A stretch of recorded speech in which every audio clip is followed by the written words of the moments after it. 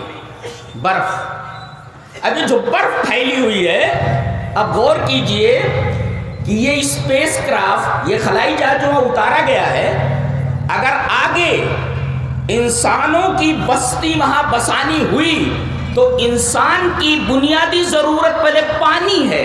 اس برف کو پانی میں تبدیل کر کے اس مسئلے کو حل کیا جا سکتا ہے. اس لیے کہ اس حصے میں سب سے زیادہ برف ہے، اور اس برف کو پانی میں تبدیل کیا جا سکتا ہے جس سے انسان وہاں زندہ رہ سکتا ہے.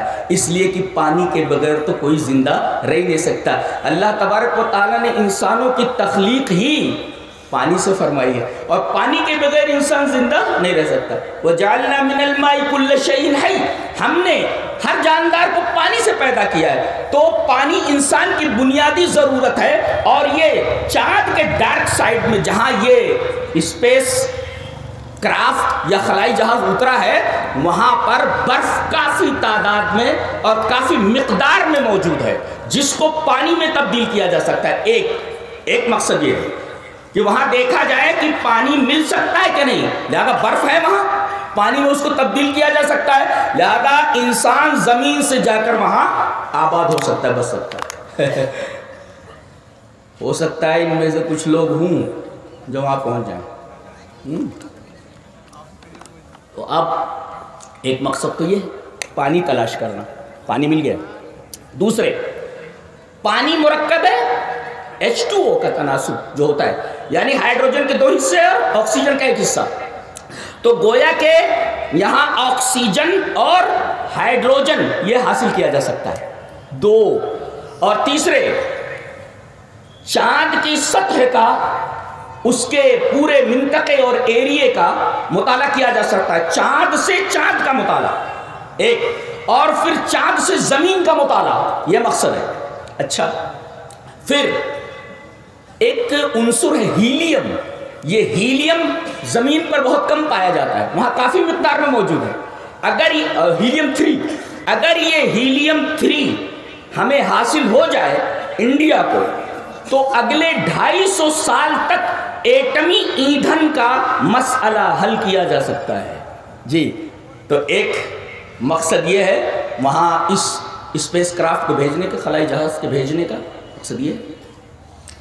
اور اگر وہاں انسان آباد ہو جائے تو پھر آدمی وہاں سے فیول لے کر کے، جیسے انڈیا سے کسی ایئر بیس سے ہوائی جہاز اڑا، اس کا فیول ختم ہو گیا، ایندھن ختم ہوا، تو آگے جا کر کے کہیں فیول لیتا ہے، پھر اس کے بعد وہ آگے بڑھتا ہے. تو ایسے یہ جو چندریان گیا ہے وہاں پہنچا ہے، اگر وہاں فیول اسٹیشن بنایا جا سکتا ہو، ممکن ہو، تو پھر وہاں سے ایک دوسری گاڑی فیول لے کر کے یہ سورج کے پاس پہنچ سکتی ہے اور سورج کے ارد گرد کا گہرا مطالعہ کر سکتے ہیں. اس لیے کہ زمین سے 15 لاکھ کلومیٹر سورج ہے، یہاں سے سورج کا مطالعہ نہیں کیا جا سکتا، بلکہ اس کے قریب پہنچ کر سورج کا مطالعہ کیا جا سکتا ہے. اور عجیب بات تو یہ ہے کہ اللہ تبارک و تعالیٰ نے جہاں قمر کا تذکرہ فرمایا، پورے قرآن حکیم میں 27 مرتبہ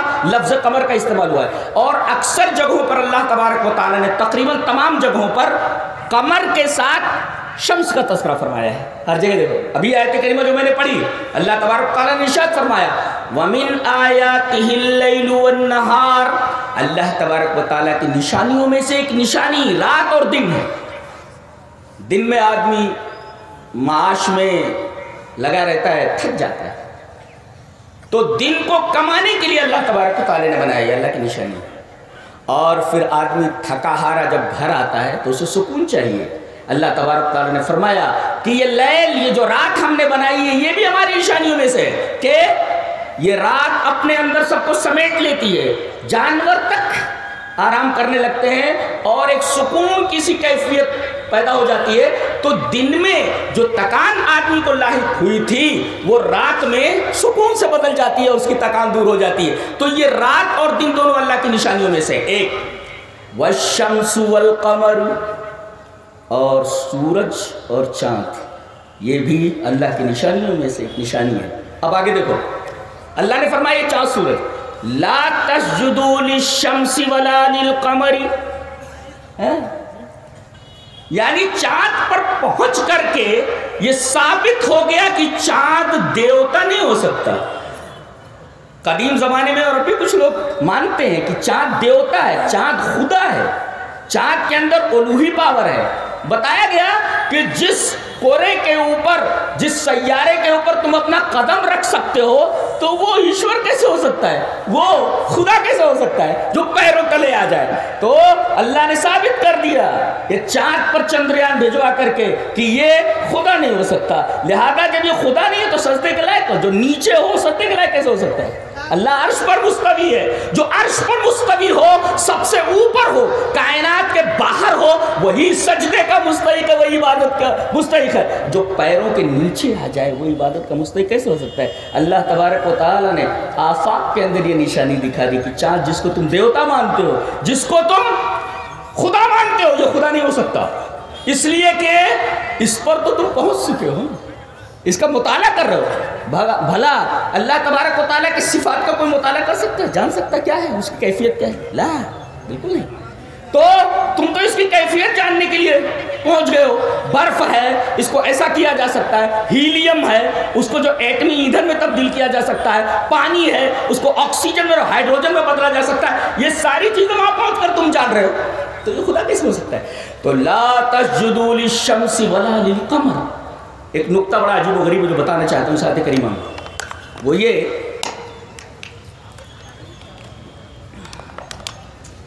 لا تسجدوا للشمس ولا للقمر، نہ سجدہ کرو، نہ عبادت کرو سورج کی اور نہ چاند کی. کیوں؟ واسجدوا للہ الذی خلقہن، یہ دونوں مخلوق ہیں، تو مخلوق عبادت کے لائق نہیں ہوتی، بلکہ عبادت کرو اس کی جس نے ان کو پیدا کیا ہے. کن کو؟ چاند اور سورج کو. علماء بیٹھے ہوئے ہیں، کیا آنا چاہیے تھا وہاں؟ خلقہما آنا چاہیے کہ خلقہن آنا چاہیے تھا؟ اس لیے کہ دو ہی ہے نا وہاں، چاند اور سورج. تو ضمیر کیسے آنی چاہیے؟ جب دو ہیں تو ضمیر تسنیہ آنی چاہیے. لا تسجدوا للشمس ولا للقمر واسجدوا للہ الذی خلقہما. اور سورج اور چاند کی عبادت نہ کرو، بلکہ اس کی عبادت کرو جس نے ان دونوں کو پیدا کیا ہے، چاند اور سورج کو. یہ نہیں کہا گیا واسجدوا للہ الذی خلقہما، بلکہ یہ کہا گیا واسجدوا للہ الذی خلقہن. خلقہن لماذا؟ کیوں؟ پتہ یہ چلا کہ تمہاری بس اتنی ہی اوقات ہے کہ چاند تک پہنچ سکو. جانتے ہو کتنے چاند ہیں، کتنے سورج ہیں؟ یہ ایک ہی چاند نہیں ہے. خلقہن، تم تو ایک چاند کے پیچھے پڑے ہوئے ہو. ہم نے تو اللہ اکبر. اور ہم جب گیلیکسی کو دیکھتے ہیں، اپنی گیلیکسی، اپنی کہکشاں، جس کو ملکی وے کہا جاتا ہے، اپنی کہکشاں. اپنی کہکشاں ہم اس وجہ سے کہتے ہیں اس لیے کہ اس کہکشانی نظام میں ہماری زمین میں داخل ہے، اور ہماری زمین ایک سیارہ ہے، اور ظاہر ہے کہ ہماری زمین جو ایک سیارہ ہے اس کے اندر ایک ہی چاند ہے جی، اور ایک ہی سورج ہے. اور اس گیلیکسی میں جس میں ہماری زمین شامل ہے، جس گیلیکسی کو ہم ملکی وے کہتے ہیں، تقریباً اس میں 10 ارب، اللہ اکبر، 10 ارب سیارے ہیں.